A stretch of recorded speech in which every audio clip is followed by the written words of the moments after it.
has also been assisting in the construction of schools, medical aid, veterinary care, disaster relief, etc. But these measures have not had the desired effect, as most of the youth selected are not from the militancy-prone region. So, Kashmiri children in schools and colleges outside the state are often mistreated when any misadventure takes place in Jammu and Kashmir. So, basically, it happens if anything is going on in Jammu and Kashmir, they get bullied in the other parts of the country.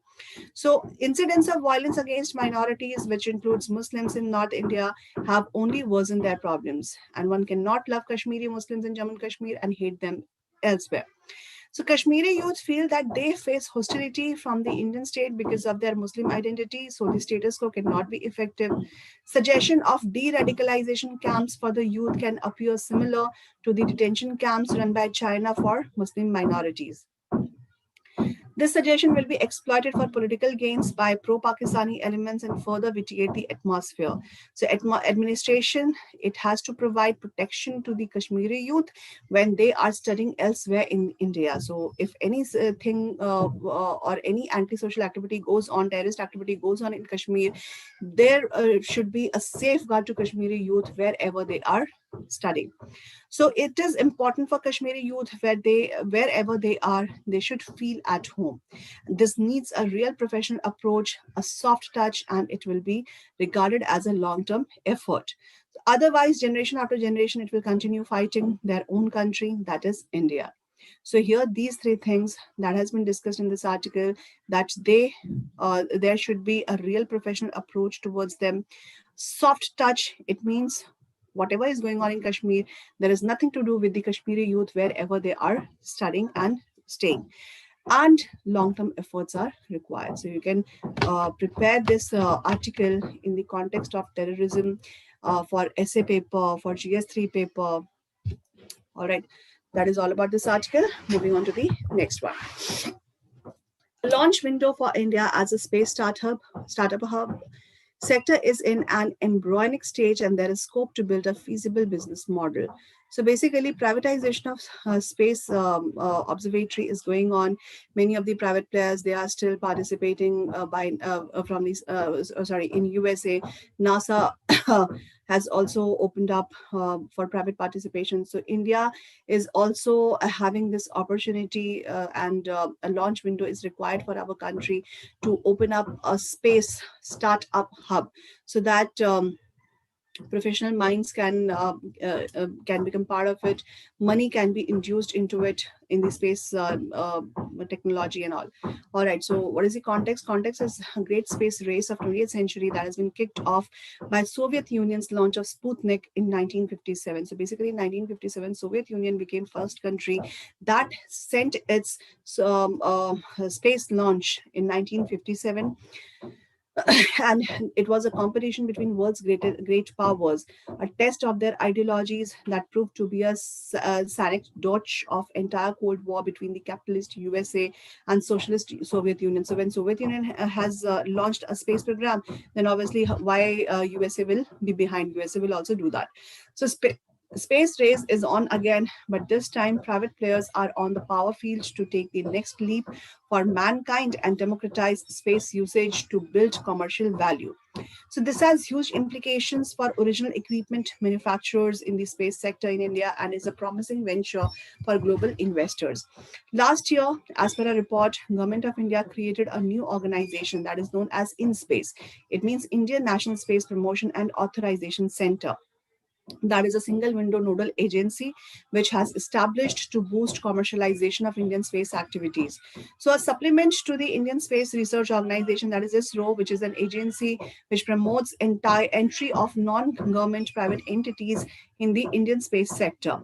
And this agency will also facilitate a swift onboarding of private players in the sector through encouraging policies in a friendly regulatory environment, and by creating synergies through already existing necessary facilities as per the report. So today's space economy, which is having $440 billion global sector, and India is having less than 2% share in this sector. So despite the fact India is a leading spacefaring country and with end-to-end capabilities to make satellites, develop augmented launch vehicles and deploy interplanetary missions.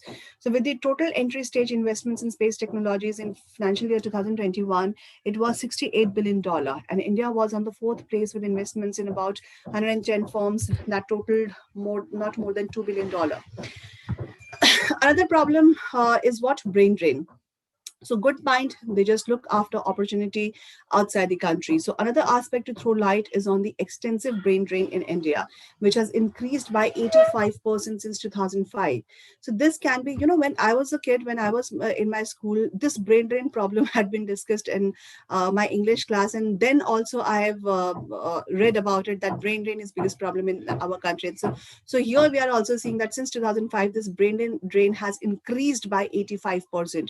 It means good mind, what they do, they look after good opportunities outside the country. So this can be linked to the bottlenecks in the policies which create hindrances from private space ventures and founders to attract investors and making it virtually non-feasible to operate in India. Currently, a report on a leading news portal says the reason for the lack of independent private participation in space includes the absence of a framework to provide transparency and clarity in laws. And the law that needs to be broken down into multiple sections, each to address specific parts of the value chain and in accordance with the Outer Space Treaty or United Nations resolutions, that is, Treaty on Principle governing the activities of states in the exploration and use of outer space, which includes moon and other celestial bodies. So activities got divided further into upstreams and downstream space blocks that allow legislators to provide a solid foundations to products or services that is going to be developed by non-governmental and private sectors within the value chain that has added in the report. And it also says that with the technicalities which involves in the space business, timelines on licensing, issuance of authorization, and continuous supervision mechanism that need to be defined into phases, like in France, where there are four obtainable licenses in addition to case-by-case authorization, with lack of clarity surrounding costs. So another crucial aspect of space law is insurance and indemnification clarity, particularly about who or which entity undertakes the liability in case of mishap. So basically, private entities that can be allowed, but if any mishap happens, then who is the responsible uh, identity for such activity? That is a biggest problem. So in several Western countries with an evolved private space industry, there is a cap of liability and the financial damages that need to be paid. In fact, space operators, they required to hold insurance of up to 100 million Australian dollar under Australia's space law. Currently, many of the private entities, they are involved in equipment and frame manufacturing with either outsourced specifications or leased licenses. So they lease up their license, they outsource specifications, but they are involved in the equipment and frame manufacturing. So to create value, Indian space private companies, they need to generate their intellectual property for an independent product or services, like, for example, satellite-based broadband with ISRO, neither being their sole or largest customer to provide them intellectual property and ensuring buybacks that has how most suppliers in Indian space ecosystem were born over the last 3 decades. So it is going to help open the door to global markets.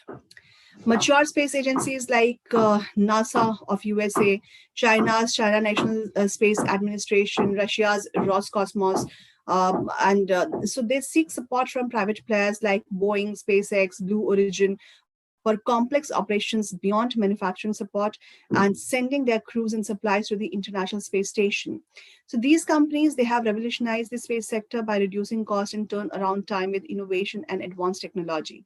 So for such purposes, NASA and CNSA, that is China National Space Administration, they award a part of their annual budget to private players. And unlike 2018, SpaceX was a part of 30 missions of NASA, and it got over $12 billion under contract. India, that currently stands on the cusp of building a space ecosystem with ISRO. And with ISRO, it is being guiding body. India can now evolve as a space startup hub for the world. Sector is in an embryonic stage where possibilities are limitless, with a scope to build a feasible business model. Already 350 plus startups like Agnikul Cosmos, Skyroot Technologies, Dhruv Space, Pixel that have established firm grounds for homegrown technologies with a practical unit of economics. And to continue the growth engine, investors, they need to look up to the sector as the next. That is a new age boom. And ISRO needs to turn into an enabler from being a supporter. So, to ensure that sky is not the limit, investor confidence needs to be pumped up, and for the same, clear laws need to be defined. So India is having potential to have startup because it is a limitless opportunity. Possibilities are limitless to have a feasible business model regarding space technology. Some have already opened. They should. So what is required? There is a requirement of clear laws. All right, and confidence that need to be boosted up. So these two things are required, and India can have biggest opportunity to turn up as a startup for the space technology. So that is all about this article. Moving on to the next one. The many challenges before trade unions, the agitations of trade unions against the labor codes have failed, unlike the protest of the farmers. So basically, we have seen farmers were protesting since a year, and now the farm laws had been revoked. These are being repealed. Uh, since 2019, um, it was in fact before that in 2019 code on wages had come, then 2020 other three labor codes had come. That was on the labor code on industrial relations, labor code on occupational safety, and labor code on what was that, occupational safety, industrial relations, and I'm forgetting the last one. All right, so four labor codes we are having now.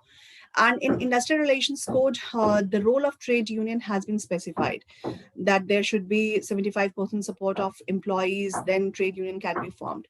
So now this, what this article is discussing about, this article is discussing about that as agricultural laws had been repealed, in the same way trade unions, they are not happy with the labor codes, so it should also get repealed. All right. So context is what the repeal of three farm laws that has set in motion expectations, if not talks, about the possible revival of other agitations like the one against Citizenship Amendment Act and repeal of contentious labor codes passed in 2019-20. So basically two acts, that is Citizenship Amendment Act, CAA, and labor codes. So these two also need to be repealed because people are not happy at large scale because of these two things. So trade unions have intensified their agitation against codes in the wake of government's decision to repeal the farm laws. And there were significant factors responsible for the farmers' victory apart from the well-known political reasons for which farm laws were repealed. In industrial or social conflicts, staying power, unflinching solidarity, political legitimacy, social visibility, and capacity to inflict hurt to the opponents all matter in effecting favorable outcomes for the agitators. So all these conditions had characterized farmers' agitation. Protests enjoyed political legitimacy as government had passed the three laws without consulting the farmers groups and had also not referred the laws to the parliamentary standing committee. So we need to assess the possible revival of the protest of the industrial workers for the repeal of labor codes while considering these aspects. So whether these labor codes had implemented after consulting the laborers or working class or parliamentary standing committee had discussed it or not. So on the same basis, we'll talk about it. So central trade unions that has criticized the codes on three principal grounds. So what are these principal grounds? Labor codes were passed with little debate and discussions as opposition parties had staged a boycott in the Lok Sabha then trade unions that include Bharatiya Mazdoor Sangh, they criticized central government for not holding adequate consultation with them on the codes contrary to the government's claim. And absence of effective dialogue contradicts the International Labour Organization treaty. That is a tripartite consultation, International Labour Standards and Convention of 1976, and which India had ratified in February 1978. So, on these three grounds, this is unacceptable. So, labor codes contain many clauses that deprive laborers of hard-won labor rights. Codes merit repeal of for other major reasons as well. Drafting is shoddy and incomplete. Codes are an insult to the collective legal and industrial relations intelligence in the country. Government introduced changes in major contentious clauses, that is hire and fire, contract labor, which were not based on robust empirical evidence, that diluted good clauses, that standing orders and inspections made matters unduly complex, that is industrial tribunal and minimum wages related issues, and it made promises that were not backed by credible systems like social security fund, universal minimum wages, and social security. So liberalization of thresholds that relates to major legal aspects like contract labor, hire and fire, and standing orders, and the act of retaining existing thresholds even after several decades, that is provident fund, medical insurance, that would intensify informalization of the workforce. And government has left many substantive and procedural clauses to the rule making processes that result in considerable divergences as states frame different rules on the same subject, and these will introduce chaos in the governance of the industrial relations.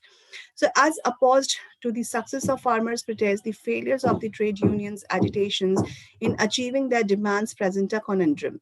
And in fact, there exists an organized consultative framework due to the aforementioned ILO convention, that is International Labour Organization Convention.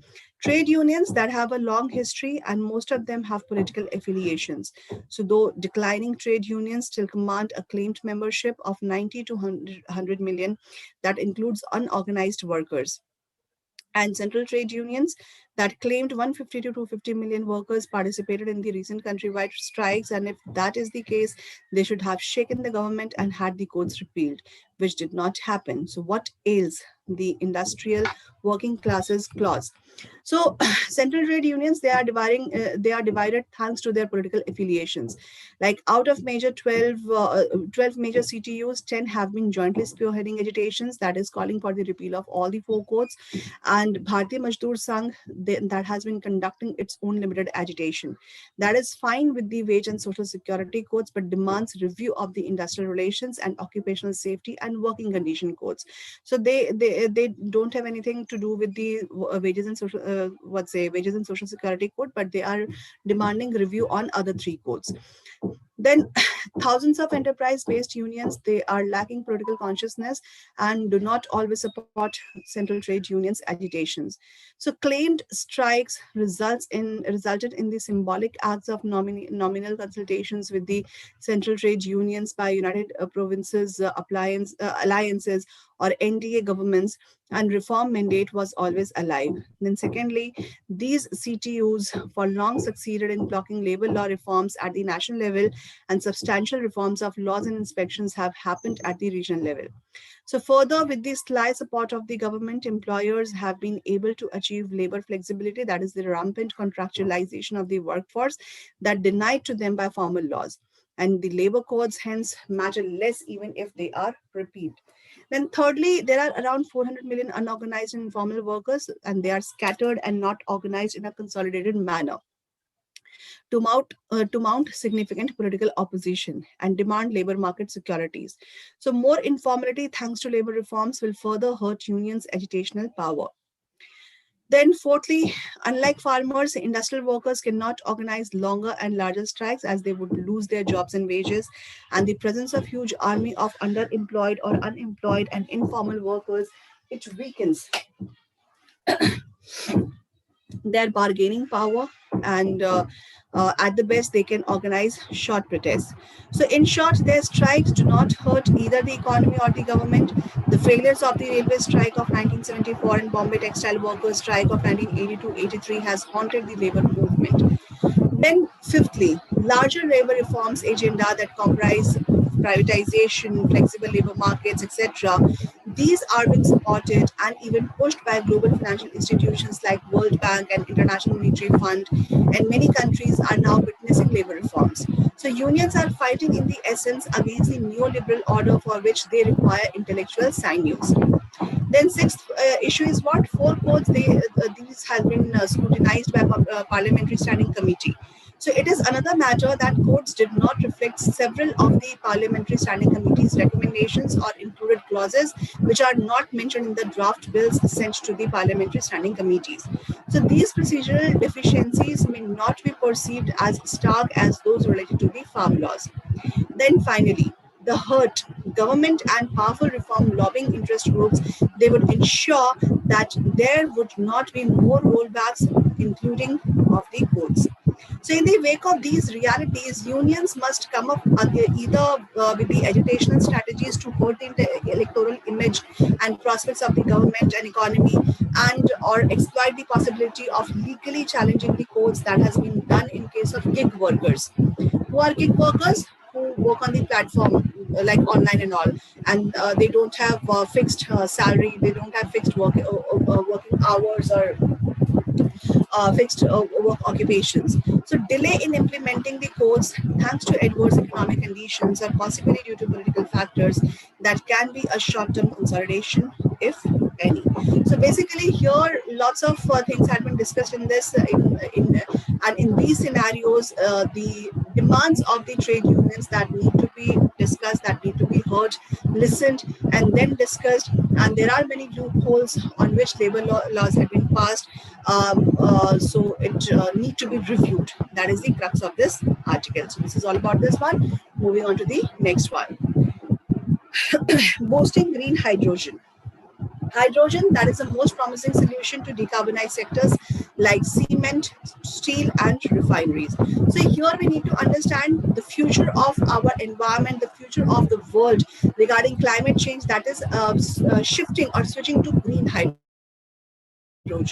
So what is the meaning of green hydrogen? That we need to understand first.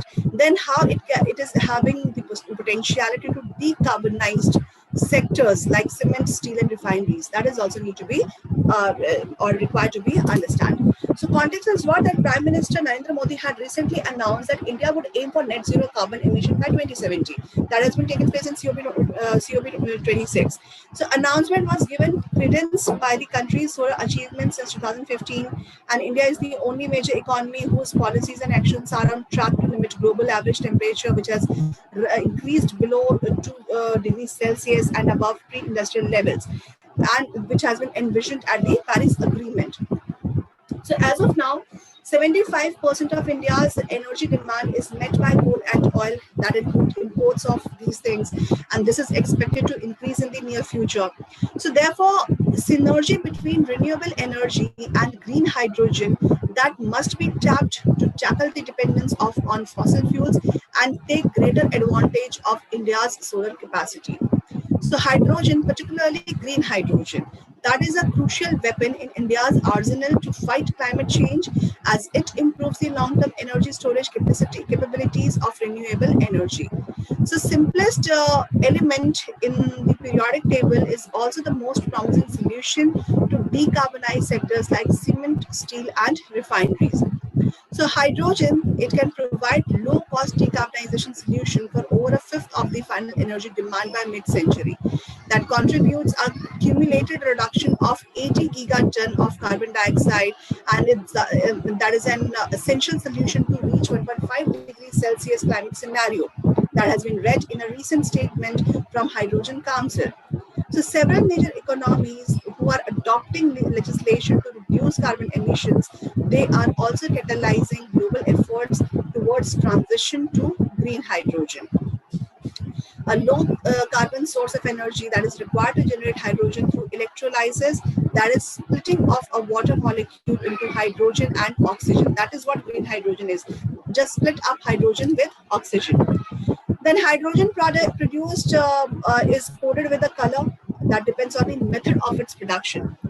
So hydrogen generated through renewable energy sources, that is called green. That is blue when carbon generated from the process which is captured and stored without dispersing it in the atmosphere. That is called blue one. And when carbon is not captured and the generated hydrogen is called gray. So whenever it is produced through renewable sources, it is called green hydrogen. Whenever it is blue or whenever it is generated through the process, which is through the process in which it is captured and stored without dispersing in the atmosphere. It means it has captured and stored. It is called blue hydrogen. And when hydrogen is not captured, it is called as gray.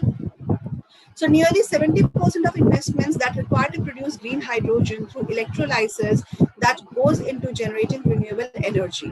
And with India's solar capacity increasing nearly 3,000 times is in less than a decade, cost of solar energy has reached to a low of rupees 2 per kilowatt hour. And this gives India a unique head start in scaling up the use of green hydrogen. India can reduce its carbon emissions and make a dent in its annual import bills by developing a value chain for hydrogen from its production to its diverse applications that include production technologies, storage, transportation and distribution, infrastructure, that is port, refueling stations, etc. Then vehicular applications and electricity or gas grid connections. So what are the solutions to the climate change? So basically government funding and long-term policies which attract private investments within the standards and a progressive compliance framework, these are essential to boost green hydrogen. And hydrogen's cross-sectoral capabilities that need to be exploited as per the sector's cost and ease of its adoption. So few key sectors which is having low transition cost like refineries, fertilizers, natural gas, that should be mandated to use hydrogen to bring down cost as per of near-term goals. New demand from steel, cement and road mobility, that should be mandated as part of medium-term goals. Heavy-duty vehicles that should receive state incentives, shipping, aviation, energy storage and solution towards power intermittency, that should be mandated to use green hydrogen in the long term. And enforcing time-bound, whether it is mid and long-term policy, that should inspire private sectors to invest more in green hydrogen and give a boost it requires in the nascent stages. So India's current grey hydrogen production is 6 million tons per annum. That is around 8.5% of global annual production. So India needs to replace this with green hydrogen and reduce dependence on imported ammonia. It should aim to produce 4 to 6 million tons of green hydrogen per annum by the end of the decade and export at least 2 million tons per annum. India, which is having already taken first step with the Indian Oil Corporation that floats a global tender to set up 2 green hydrogen generations units at the Mathura and Panipat refineries. And presently, more than 30 countries, they are having hydrogen roadmaps and over 200 large-scale hydrogen projects across the value chain. So if all the projects that come to fruition, total investments will reach $300 billion in spending by 2030. Governments worldwide have committed to more than $70 billion in public funding, according to Hydrogen Council, to develop a hydrogen economy. So with its abundant and cheap solar energy, India has upper hand to tap into these investments and lead global efforts in transitioning to green hydrogen. So India has already initiated an International Solar Alliance. So here what India need to do, India need to come up with the technology where green hydrogen can be produced and can be used. So India is having this potential to become a lead in the world, all right, or lead the global efforts in transitioning of green hydrogen. So that is all about this article. Moving on to the next one. Point of disorder, disruption of proceedings, suspension of MPs, undermine parliamentary democracy equally. So this is in the context of going on winter session where 12 of the MPs had been they were disrupting the proceedings and they had been suspended for temporary time period. So suspension of 12 opposition members of parliament from Rajya Sabha for the entire winter session of parliament, that is evidently an extreme step by Chairman M. Venkaiah Naidu, who has turned the spotlight on the use of disruption of proceedings as a parliamentary tactic. So government and opposition, they should try and work. Basically, what is the need of parliament? Parliament is a house of debate where debate goes on. Deliberation means intention of the government, and it can only be visible if proper debate and discussion goes on. So here, a voice of opposition is also needed, whether the ruling government is in full majority or more than the majority. It doesn't matter, but those members of parliament who are sitting in the opposition, their voice needs to be heard. Whether you take decision on that basis or not, but still you need to listen to them. Why? Because it is a house of deliberation, it is a house of debate. So government and opposition, they should try and work a way out of the situation, but that may not resolve the underlying affliction of perennial conflict between the two sides. Guiding principle of parliamentary proceedings is that the majority, that is government, will have its way, and the minority, that is opposition, will have its say. So this principle has been observed in its violation in India for several years now, as the principal opposition in the years that led up to 2014, BJP have disrupted parliament, that a majority government was rendered dysfunctional for years, and since 2014, when they came in power, they have tinkered with parliamentary processes in a way that opposition has been pinned down. Bills are passed in a hurry, and even amidst din, scrutiny of bills by committees and debates are few and far between. We have discussed about labor codes, we have discussed about CAA, we have discussed about agricultural laws. So without discussion, bills goes past because they are in the majority. So the decision to suspend members for their conduct in the previous monsoon session at the beginning of a new session seems excessively punitive. And this is no defense of disruption in general or the behavior of the particular MPs, but punishment is only worsening the conflict and not facilitating debate. So parliament, which is a platform where executive is held accountable, your accountability is being checked.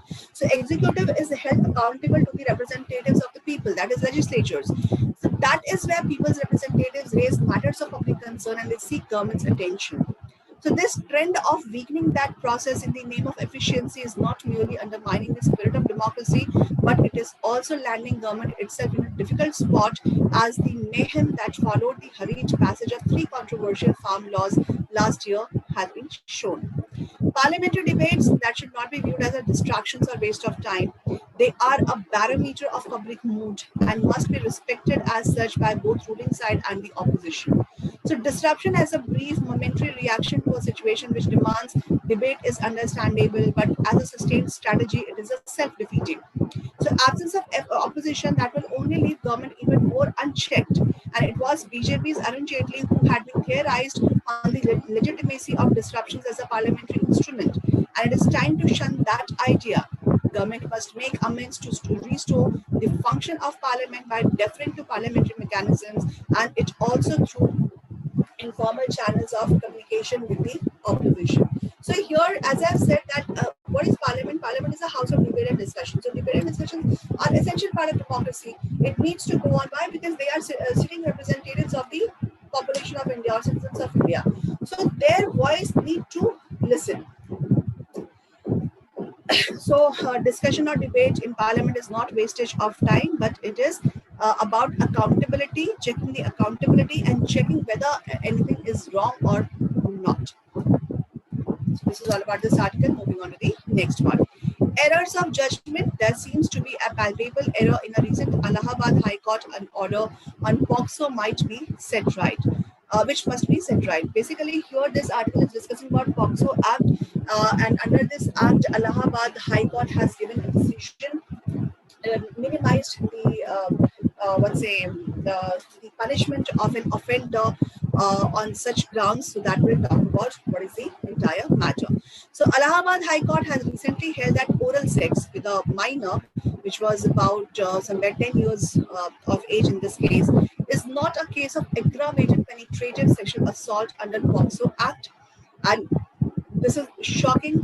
Why? Because as Section 5M of the Act, that clearly lays down that whoever commits penetrative sexual assault on a child below 12 years is said to commit aggravated penetrative sexual assault. And Section 6 prescribes punishment with imprisonment of a term that shall not be less than 10 years but may extend to imprisonment for life. So though para 16 of the judgment that replicates sections 3 to 10 of the Act and all verbatim that includes section 5M Justice Anil Kumar Ocha in para 17 has concluded that putting penis into mouth does not fall in the category of aggravated, that is penetrative sexual assault, sexual assault or sexual assault. So it is not about aggravated penetrative sexual assault or normal sexual assault, and there seems to be palpable error of law that might be set right quickly. See what happens if a child goes through these things. What happens? It impacts the mind of a child. It impacts its growth, its memory growth. All right, its brain development.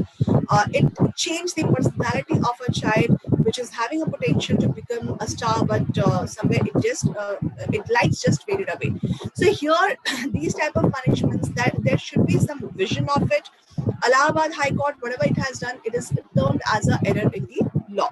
So basically, what is the ambiguity in the act? So POCSO has enacted specially to protect children of any sex from offences of sexual assault, sexual harassment, and pornography, realizing the fact that a large number of such offences were neither specifically provided for provided for nor adequately penalized.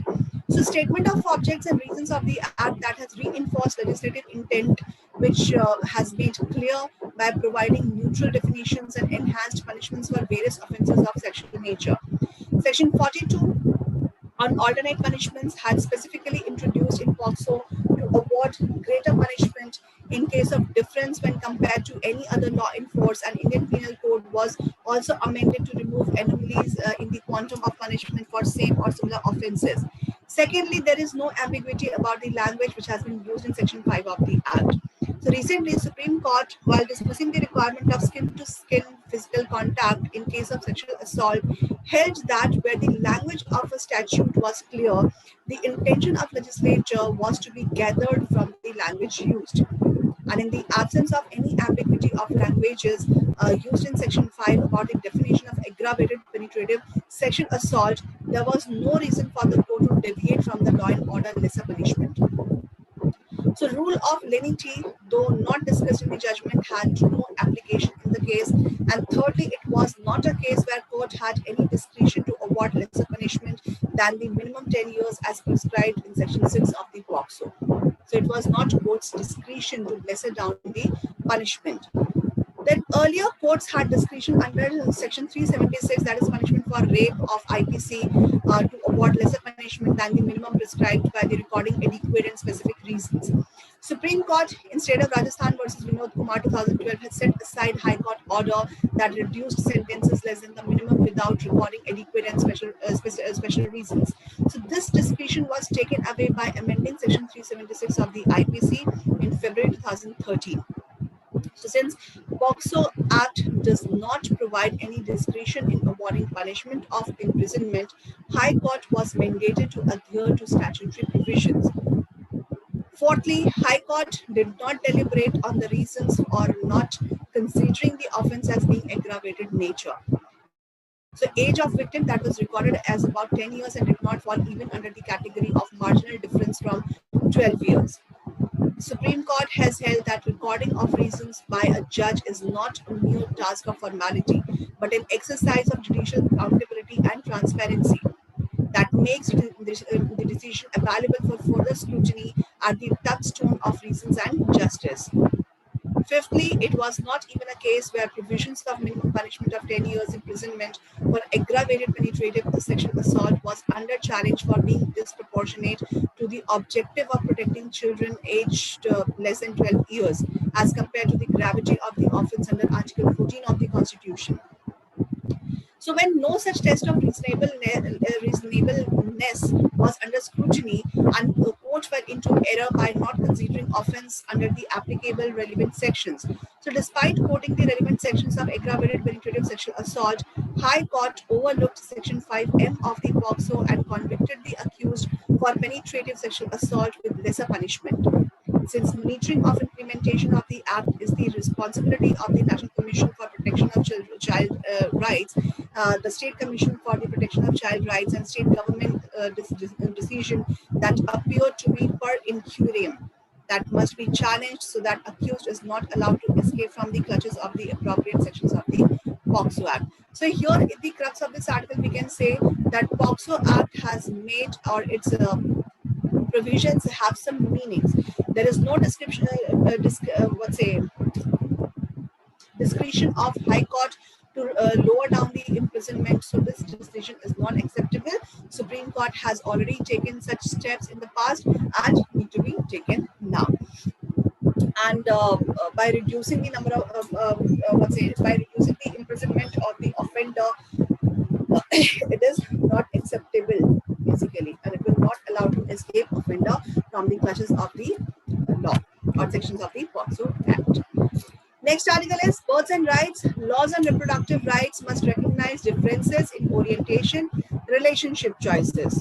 So this article, this is in the context of Assisted Reproductive Technology Regulation Bill, which has introduced in 2020. Again, it has been introduced in Lok Sabha. And what is the meaning of this? What is the meaning of this Assisted Reproductive Technology Regulation Bill? So basically, this bill, it is seeking to provide for the regulation of assisted reproductive technology services in the country. Bill that government of the land intends to make law cannot be exclusivists at the very outset, and at least with the time of passage, it is imperative that it discloses its biases. So what are the provisions of the bills? First, we'll talk about. So what is the definition of this assisted reproductive technology? So here it includes all the techniques that seek to obtain a pregnancy by handling the sperm or oocyte. Oocyte means immature egg cell outside the human body and transferring the gamete or embryo into the reproductive system of a woman. So basically here it is something which is related to in vitro fertilization, where sperm of male and immature egg cells are being added, taken outside the human body, and after just its combination, it just gets transferred the gamete or embryo into the reproductive system of a woman. So example of this ART service that includes gamete, which is sperm or oocyte donation. Okay, people donate their sperm or oocyte. In vitro fertilization, that is fertilizing an egg in the lab. Then gestational surrogacy, where child is not biologically related to surrogated mother. So ART services will be provided through ART clinics, which offer ART related treatments and procedures, ART banks that stores and supply gametes. All right, so this is one of the provisions, that definition of ART has been given. All right, then regulation of ART clinics and banks. In the definition, it has said that ART clinics need to be set up where treatment and procedure goes on. ART banks need to set up where store and supply of gametes will be taking place. But who will regulate them? So regulation of these two bodies. Basically, the bill is providing that every ART clinic and bank, it must be registered under National Registry of Banks and Clinics of India. And national registry that will be established under the bill, and it will act as a central database with details of all the ART clinics and banks in the country. So whatever ART banks and clinics are working in the country, function in the country, they need to have a unified data. State governments, they will appoint registration authorities for facilitating registration process. Clinics and banks, they will be registered only if they adhere to certain standards, specialized manpower, physical infrastructure with diagnostic facilities they need to have. And registration that will be valid for 5 years, and it can be renewed for a further 5 years. So registrations that may also get cancelled or suspended if entity contravenes the provisions of the bill. All right. Then conditions for gamete donation and supply. In what conditions these gamete can be donated and supplied? So screening of gamete donors need to be done. Collection and storage of semen. Provision of oocyte donor can only be done by a registered ART bank. So this bank can obtain semen from males between 21 to 55 years of age, and oocyte from females between 23 and 35 years of age. And an oocyte donor that should be an ever married woman having at least one alive child of her own, which is minimum 3 years of age. And women can donate oocyte only once in her life, and not more than 7 oocytes can be retrieved from her. this limit has also been put. So only once in a life she can donate, and not more than 7 can be donated by her. And she should at least have one child, which is minimum 3 years of age. All right. So it means that a divorcee can also become an oocyte donor. So bank cannot supply gamete of a single donor to more than one commissioning couple, that couple seeking services. All right. Then conditions of offering ART services. In what conditions ART services can be offered? So ART procedures can only be carried out with the written informed consent of both the parties who are seeking ART services as well as the donor. So parties seeking ART services, they will be required to provide insurance coverage in the favor of the outside donor for any loss, damage or death of the donor. So clinic is prohibited from the offering to provide a child of predetermined sex. No predetermination of sex will be allowed. Bill also requires checking for genetic diseases before the embryo implantation. Then rights of a child born through ART. What are the rights of a child? So child born through ART will be deemed to be a biological child of the commissioning couple. It means those couple who want that child. All right. Donors are somebody else. So they will not be biological parents of that child. Biological parents will only be the commissioning couple who want that children or child. And it will be entitled to the rights and privileges available to a natural child of the commissioning couple. Donor will not have any parental rights over the child. Then nation and state boards. So bill provides that national and state boards for surrogacy constituted under Surrogacy Regulation Bill of 2019 that will act as a national and state board respectively for the regulation of ART services. So basically this Surrogacy Regulation Bill of 2019 that is still pending in the Parliament, that will under this national and state boards will be boards for surrogacy will be constituted. All right, and they will regulate ART services. So key powers and functions of the national board includes advising central government on ART related policy matters, reviewing and monitoring the implementation of the bill, formulating code of conduct and standards of the ART clinics and banks, overseeing various bodies to be constituted under the bill. And state boards, they will coordinate enforcement of the policies and guidelines for the ART as per the recommendations or policies and regulations of the national board. All right. Then what are the offenses and penalties for this? So offenses under the bill, that includes abandoning or exploiting children born through ART, selling, purchasing, trading or importing human embryos or gametes, using intermediates to obtain donors, exploiting commissioning couple, woman or gamete donor in any form, and transferring human embryo into a male or an animal. So these are offenses. Then these offenses will be punishable with a fine between 5 lakh to 10 lakh rupees for the first contravention. For subsequent contraventions, these offenses will be punishable with imprisonment of a term between 8 and 12 years and a fine between 10 to 20 lakh rupees. All right. So clinic or bank that is advertising or offering sex selective ART will be punishable with imprisonment between 5 and 10 years or fine between 10 lakh to 20 lakh or both. Then no court will take cognizance of offence under the bill except on the complaint made by the national or state board or any officer authorized by the boards. So offences can be will be taken cognizance under this bill as per the board's recommendations or officers employed by them. All right. Now, what are the benefits and rights given in the bill as per the article? So it cannot exclude certain categories of citizens from the benefits and rights that law seeks to confer upon the people of the country. What are these? That is what Assisted Reproductive Technology Regulation Bill 2020 that was passed in the Lok Sabha has done by excluding 2 categories. It has excluded 2 categories people. They cannot go for assisted reproductive technology.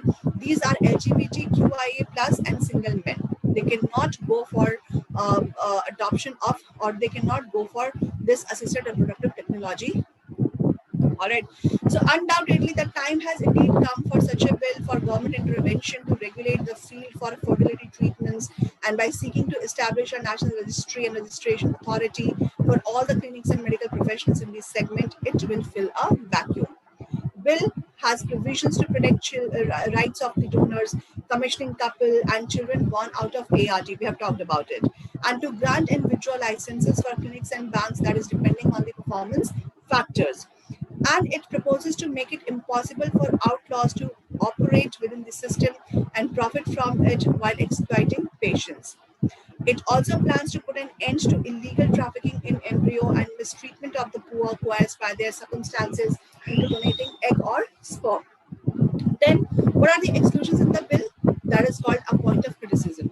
So basically, it is unfathomable, it is unimaginable, unmeasurable that a bill so progressively by its nature would glaringly exclude members of LGBTQIA plus community and single men from it. And as being a citizen, these groups too have right to exercise reproductive rights. So omission is particularly baffling considering that legislation has made provisions for single women too, apart from a commissioning heterosexual couple. Then Union Health Minister had said that several recommendations had been made by the Parliamentary Standing Committee had been considered, and unfortunately, despite expert recommendations to include both categories, that is, committee recommended it would not be appropriate to allow live-in couples and same-sex couples to avail facility of ART, or citing the best interest of the children born through ART. It also recorded that given the Indian family structure and social milieu and norms, it will not be very easy to accept a child whose parents are together but not legally married. That is why these people had been kept out of this purview.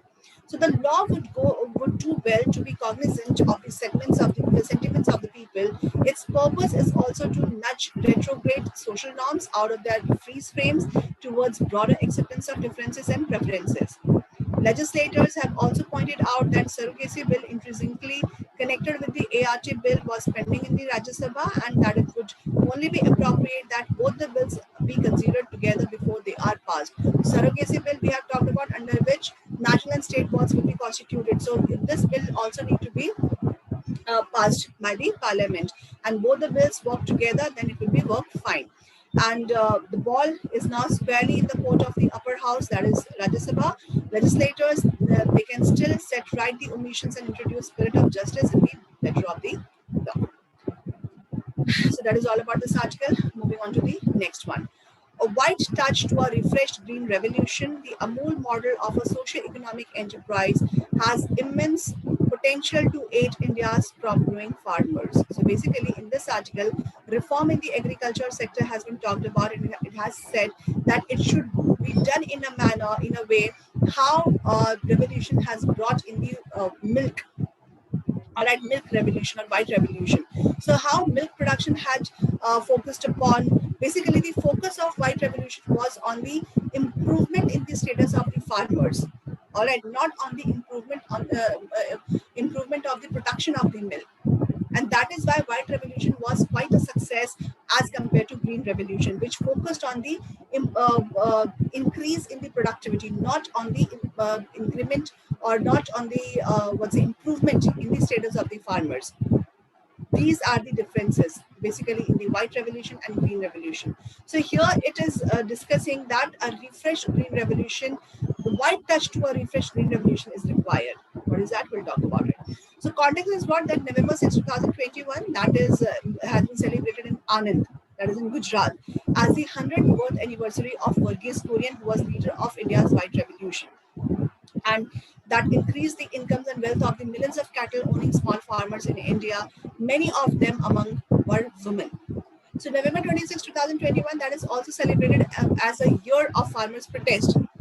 Okay, so it has marked 1 year from the day when thousands of crop growing farmers who have been the beneficiaries of green revolutions that increased their incomes began a non-violent protest to force Indian government to withdraw the new laws it made to undo the policies of the green revolution. So government's new policies intended to double incomes of the small farmers, which has been languished while stock markets are soaring, and protesting farmers feared the new policies would enable corporations to make more profits and marginalize farmers further. Government must now go back to the drawing boards to find better ways to increase farmers' incomes. What are these? So basically, contrast between the two revolutions provide valuable insights. Their purposes were different. We have talked about it. The first purpose of Green Revolution, that was to increase the output of agriculture to prevent shortage of food. So here food security was the purpose.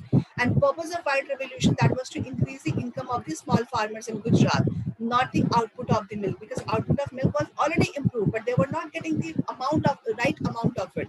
So here it was focused upon increasing the incomes of the small farmers.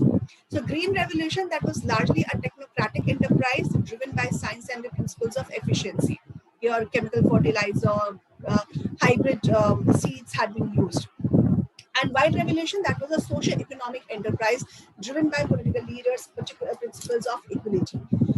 Sardar Vallabhbhai Patel and Tribhuvan Das Kishibhai Patel, they had a vision of a cooperative movement of Gujarati farmers for increasing their incomes.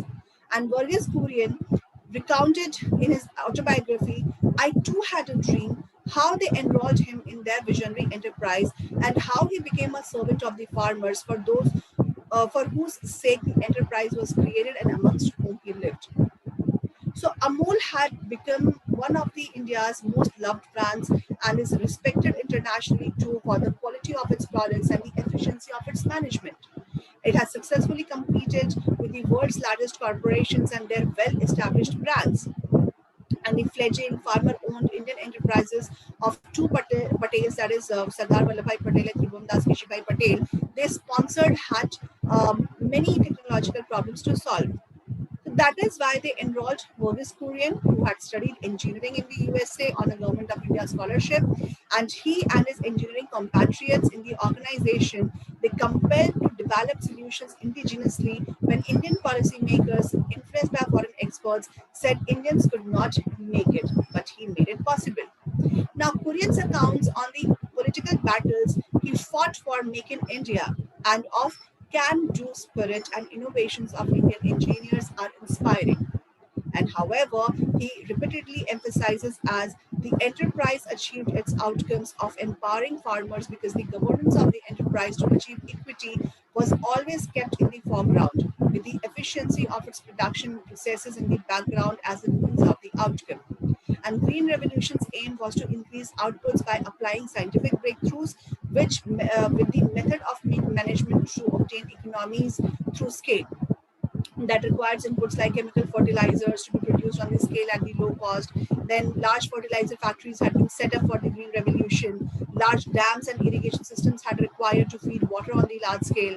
Monocropping on the field, that was necessary to apply all appropriate inputs like seed, fertilizer, water, etc. on such scale. Monocropping means single crop. So focus on only one or two crops at a time enables their outputs to be increased by avoiding diversification of lands used to other non-essential crops. And monocropping increased the efficiency in the application of funds. Farmers, they became like large dedicated engineering factories designed to produce large volumes efficiently. Diversity in the products and processes of large factories creates complexity, and diversity is weeded out to keep the factories well focused on the outputs they are designed for. Similarly, in large scale farms and plantations, any plants other than those the farm is designed to produce on a scale, these are weeds. All right. So in a large modern factories, workers, they are only a means of producing outputs. And workers, they are replaced by machines whenever possible to increase outputs more efficiently. So productivity that defined as the output per worker that can be increased by eliminating workers. So if mechanization will comes in, then what will happen? People will lose their jobs, but efficiency will increase. All right. So this may be an acceptable way to measure and increase productivity when purpose of the enterprise is to increase profits of investors in the enterprise, not human resource improvement. So it is a wrong approach basically to productivity when purpose of the enterprise is to enable more workers to increase their income, which must be the aim of any policy to increase small farmers' income. And the need for new solution to increase farmers' income that has become imperative. So moreover, fundamental changes in the economics and management sciences are necessary to reverse the degradation of the planet's natural environment that has taken place with the application of the modern technological solutions and management methods for the pursuit of economic growth. and IRMA, that is the Institute of Rural Management Anand, that Kurian had founded to develop a new breed of manager for increasing the well-being of the farmers, that convened a workshop to celebrate his 100th birth anniversary to discover what can be learned from the white revolution to re-green the green one. Leaders of on-the-ground movements who are applying the principles of cooperative management in natural, that is environmentally suitable farming around India, they assembled to distill insights for better economic policies and better management methods to increase inclusion and improve environmental sustainability. Now, what are the guidelines to improve farmer situation? So these guidelines are what? First is inclusion and equity in the governance that must be hardwired into the design of the enterprise. Increase in the income and wealth of the workers and small asset owners in the enterprise, that must be the purpose of the enterprise, rather the production of better returns for investors or not. Secondly, at the social side of the enterprise, that is as important as its business side, and new metrics of performance that must be used, and many non-corporate methods of management learned and applied to strengthen its social fabric. Third, solution that must be local system solution and rather global or national scale solution. So resource in the local environment, which include local workers, they must be principal resource of the enterprise. And enterprise must be embedded in the local community from whom it gets its environmental resources and whose well-being it must nourish by its operations. Then fourthly, science must be practical and usable by the people on the ground, rather than a science developed by experts to convince other experts. So science should be for the well-being of the people. Moreover, people on the ground, they are often better scientists from whom scientists and universities can learn useful sciences. Then fifth, sustainable transformations are brought about by a steady process of evolution, not by drastic revolution. Like strong drugs to treat specific ailments, large-scale transformations imposed from the top can have strong side effects too.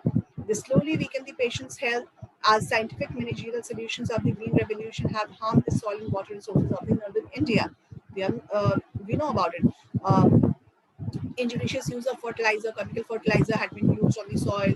Uh, uh, Injudicious use of irrigation has been taken place. So because of that, what has happened? The soil degradation has been taking place. That is the side effect of the Green Revolution.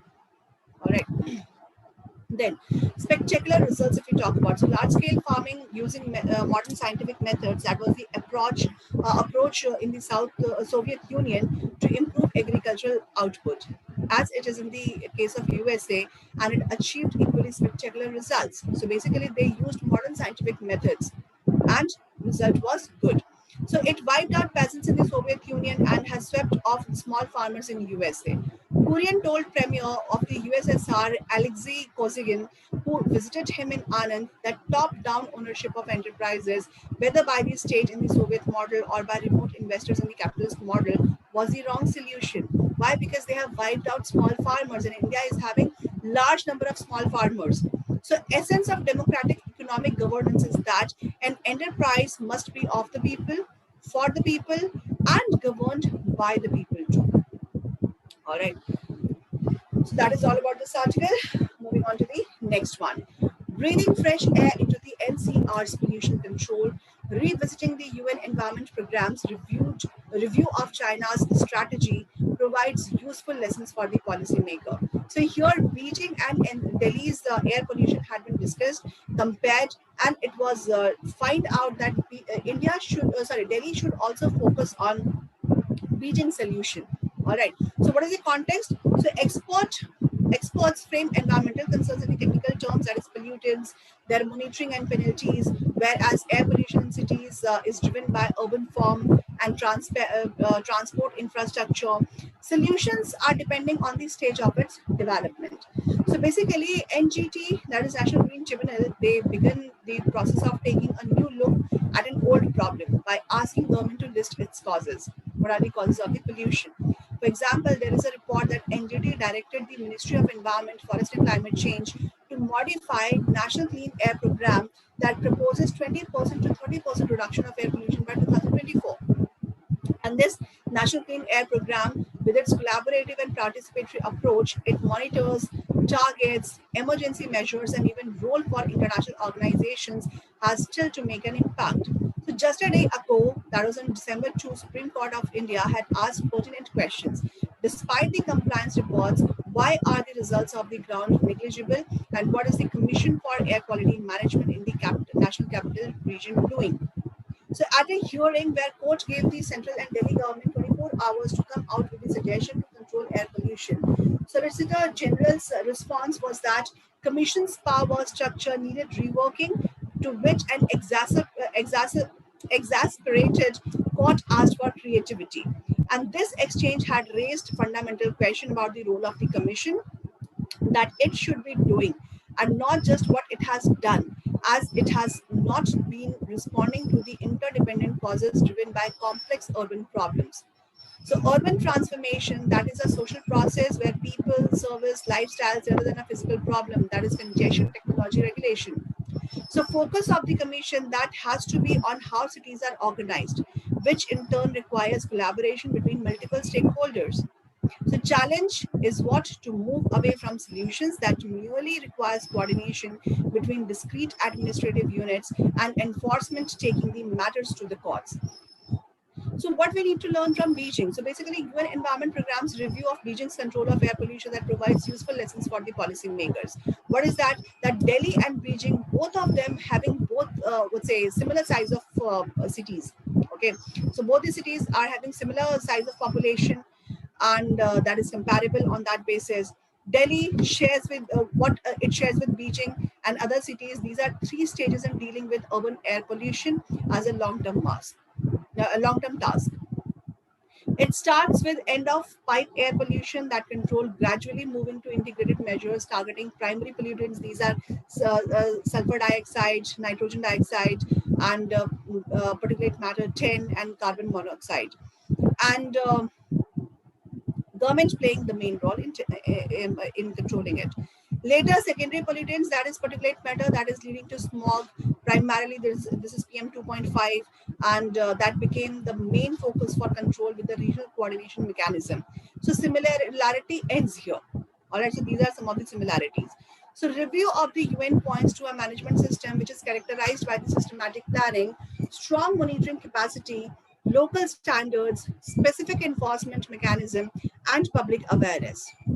First, the key result area is a new model of network operation and quality control to provide early warning to effectively reduce the level of pollution under adverse weather conditions. And in case of forecasted heavy pollution, warnings had to be issued at least 24 hours in advance through the media, in addition to daily air quality reports and forecasts. So technical system that combines high resolution satellite remote sensing and laser radar and integrated network combining air-land data for quality monitoring with greater analytical capacity and over 1,000 PM 2.5 sensors throughout the city to accurately identify high emission areas and periods. Secondly, urbanization approach. So in Beijing, what really made a difference was not shutting down polluting units, restricting car ownership and travel, and improved fuel standards, but the approach to urbanization had been taking place in Beijing. Smart cities like New York, London, and Beijing, they provide more space for public transport and mixed land use spatial planning, minimizing travel. Problems of Beijing and Delhi, that is as transit centers with no peak hour traffic, required additional measures. Beijing's 7th ring road to ease congestion is 1,000 kilometers long, and even before buildings came up, Metrolink was operational. Beijing already has more than 550 kilometers of metro, which is more than 1.5 times that of Delhi Metro, and it is having planned to have 1,000 kilometers of metro rail. Bus transport system has about 30,000 on low floor buses, which is more than 8 times the number which Delhi Transport Corporation is having. In China, it is 72% of travel is completed by public transport compared to 37% in Japan, 17% in Europe, and 10% in USA. So government policy is required here to control pollution. So third is what, when it comes to air pollution, particulate matter is the most difficult to control, which leads to smog and serious health issues, and it is largely caused by vehicle emissions. Traffic, that has been identified as a distinct and growing challenge. Systematic study of PM 2.5 source apportionment in Beijing has found that local emissions that constitutes two-thirds of this, of which vehicle emissions were nearly half the main source of it. So regional transport contributes to pollution on heavy polluted days. On the road, diesel vehicles that formed the large part of mobile sources and policy focus gradually changed from the gasoline vehicle emissions to heavy duty diesel vehicle emissions, that is phasing out older vehicles, made the most significant contribution. So Beijing basically it is planning to have 48 lakh charging points by 2022 to push the use of electric vehicles. Delhi has nearly 2 times the number of registered vehicles than Beijing, increasing at a faster pace, and source apportionment is still being debated. Then, fourthly, innovative implementation steps were instituted in Beijing. Local regulation targeted controlling both the concentration and total emission amount, that is leading to transforming and upgrading the industrial structure, production processes, and equipment. Economic incentives that has been tailored to the specific problem, with attractive level of subsidies of high polluting enterprises to grow their production, and differentiated fees which is charged accordingly to the concentration of waste gas emissions for those who chose to remain in production.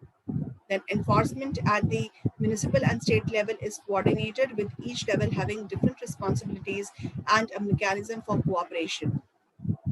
Municipal environmental enforcement teams do specific inspections and hotspots grid supervision based on a detailed emission inventory for each source, and passing on serious cases to the state level.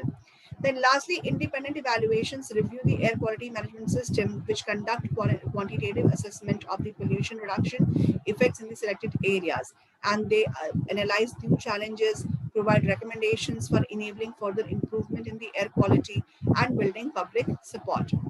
Then the problem in NCR is not the peculiar mix of administrative levels. It is their common approach to air pollution, with cosmetic steps, unverified claims, statistical compliance, shifting responsibility, which the powerful commission has failed to override with a joint plan to modify trends. That is all about this article. Moving on to the next one. Corridors of death. Elephants are victims of trade pollutions and electric fences in the rising man-animal conflict. So recently, 5 of the elephants had been killed because of man-animal conflict in the Kerala region, basically. So death of 5 elements, 4 of them had been cow. Cow, it means female elephants. So that has been caused by train colliding with them, and all has happened within a week. And it has again highlighted the gaps in the efforts to reduce man-animal conflicts in the country. So on 26th November, first accident has occurred near Madukarai in Coimbatore district, Tamil Nadu, not Kerala but Tamil Nadu, and it has been seen many an elephant death on a rail track stretch that extends up to Kanjikode, Kerala. So basically, this rail stretch is going from Madurai to Kanjikode. Second accident was near Jagi Road in Assam's Morigaon district 4 days later on, and both the accidents had been taking place at the night. So elephant death in railway accidents, these are now not new in India. A reply to the Project Elephant divisions of the Union Ministry of Environment, Forest and Climate Change in May to set RTI question highlighted reasons other than natural causes are having led to a killing of 1,160 elephants over 11 years, that is ending December 2020. So it was found in an RTI that 1,160 elephants had been killed over 11 years till December 2020. 741 deaths were there because of electrocution, it means because of electric wires, the fencing. Then railway accidents accounted for 186 cases, poaching 169 cases have been found, and poisoning 64. So pattern of train accidents that involve elephants has been studied by different stakeholders that include railways, forest and wildlife departments and activists, especially with regard to the Madurai stretch. So a great number of casualties getting reported are in elephant passages has been confirmed by CAG in the latest compliance audit report on the Ministry of Railways. So here some solutions had been suggested to stop such accidents. So effective solutions in case of two causes, that is electrocution and train hits. What are these? Installation of hanging solar powered fences. So basically these solar powered fences, these are having very limited shock, very small shock. So that has been planned in Tamil Nadu and Kerala, and planting citronella and lemongrass, that has been done in Golaghat district of Assam to deter elephants are some of the large scale options. Then authorities should ensure that there are no illegal electric fences or barbed wire fences, that instead can be replaced with the solar powered ones.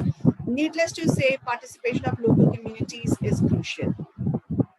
Then critical role elephants play is in biodiversity conservation, that must be highlighted, especially to those living in the areas close to elephant corridor. So basically what happens, elephant corridor, okay, or area where they are living. So these are got divided through road network, rail network, and when these elephants, basically, especially it happens in the night, when they try to pass it out, so here man and animal conflict takes place. So Environment Ministry and Ministry of Railway, they should also expedite proposals for elevated wildlife crossings or eco bridges and underpasses for safe passages of animals. So alternate ways need to be provided. Then a finding of the CAG was that after construction of underpass or disturbance in the voice, network problem है क्या?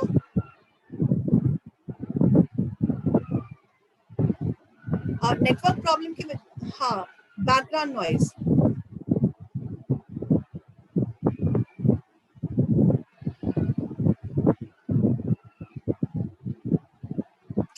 Fan curve. Okay, okay.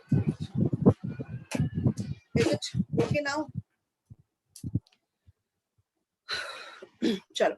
So, CAG has found that after construction of underpasses and overpasses in the areas under jurisdiction of East, Central, and Northeastern Frontier Railways, there was no death reported. Why? Because alternate way had been provided for the provided for the elephant passages.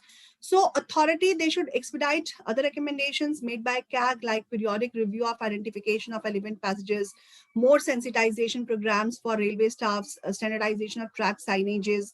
So basically, here, if track signals would be there, so it is so animals, they cannot read it. Okay, track signals, but still it has been suggested. So installation of animal detection systems like transmitter collars can be provided, where some sounds can be detected whenever elephants gets past from these corridors. And honeybee, so basically these transmitted emitter collars, they can emit the sound of honeybee, because these sound emitting devices can be installed near all the identified elephant passages. So this will basically prohibit the passage of elephants whenever any train comes, or whenever such conflicts can be seen. So at the same time, these can be installed, these can be providing solution to minimize the death of elephants. So of 29,964 elephants in India, nearly 14,580, they are living in the southern region, almost half of it. And state governments concerned and state center need to find lasting solutions to the problem of man-animal conflicts. So these suggestions can be termed out, these suggestions can be installed at the large scale, so that large number of deaths can be prohibited among the elephants, or minimizing the man-animal conflict, especially in the case of elephants death. All right, so this is all about this article. Next is what recast this apples and oranges ranking method. The NIRF's ranking of state-run and centrally funded higher education institutions on a common scale is problematic. So basically, this article is about a National Institute ranking framework. Recently, it has released, which had given ranking to the higher education institutions in the country. So basically, those higher educational institutions which are running with either centrally funded or state funded. So here in this article, it was analyzed that a common, basically, we cannot rank these centrally funded and state funded institutions on the common platform, on the common parameter, because there are lots of differences among both the what's a whether it is central funded or state funded higher education institutions. So there are lots of differences. So we cannot scale them on a common parameter. All right.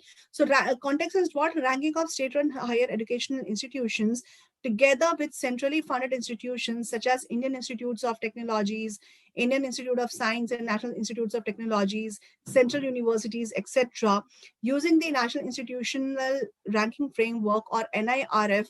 That is a methodology which is adopted by Ministry of Education, Government of India, to rank institutions of higher education in India. That is akin to comparing apples and oranges. So here, this state funded and central funded institutions, higher education institutions, are being ranked. So it is what we are comparing apple with the oranges. All right. So the outlines of NIRF, that is a methodology to rank higher education institutions across the country, which is based on a set of matrix for the ranking of higher education institutions as agreed upon a core committee of experts, which has been set up by the then Ministry of Human Resource Development. Now it has changed as Ministry of Education under Government of India. So rationale to compare state universities and colleges with the EV League of India, to which central government is committed to sponsoring resources and infrastructure, is inexplicable. And central government had earmarked sum of rupees 7,686 crore and rupees 7,643 crore to the IITs and central universities in the Union Budget 2021. So as per All India Survey on Higher Education, that is IAS 2019-20 report, there were 1,043 higher educational institutions, and among these, 48 are central universities, 135 are institutes of national importance, one is a central open university, 386 are state public universities, 5 are institutions under State Legislatures Act, 14 are state open universities, 327 are state private universities, one is a state private open university, 36 are government deemed universities, 10 are government aided deemed universities, and 80 are private deemed universities. So these are basically bifurcations, and fundings are done as accordingly. All right. So close study of this data that shows 184 are centrally funded institutions, and out of which 1,043 higher education institutions are working in the country. To these higher education institutions, Government of India generously allocating its financial resources, which is in the contrast to inadequate financial support provided to the state government, provided by the state governments to just a moment.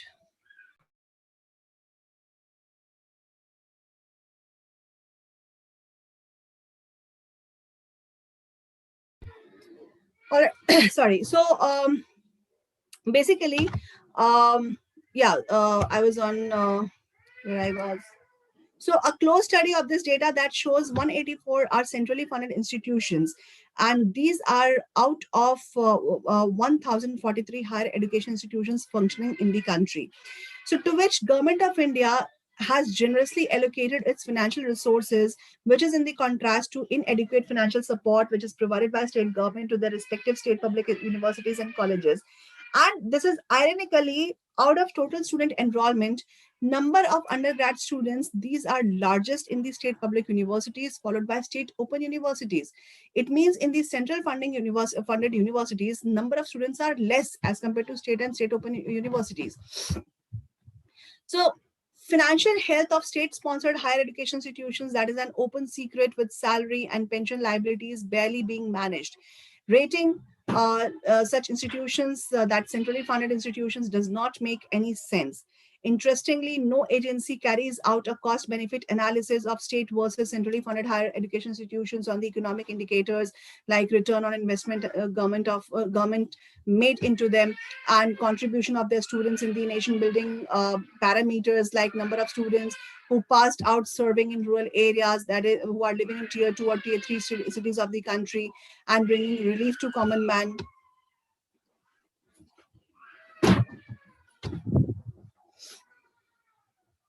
So students who pass out of elite institutions, generally they prefer to move abroad in search of higher studies and better career prospects. That is, the majority of state higher education institutions contribute immensely in the building the local economy.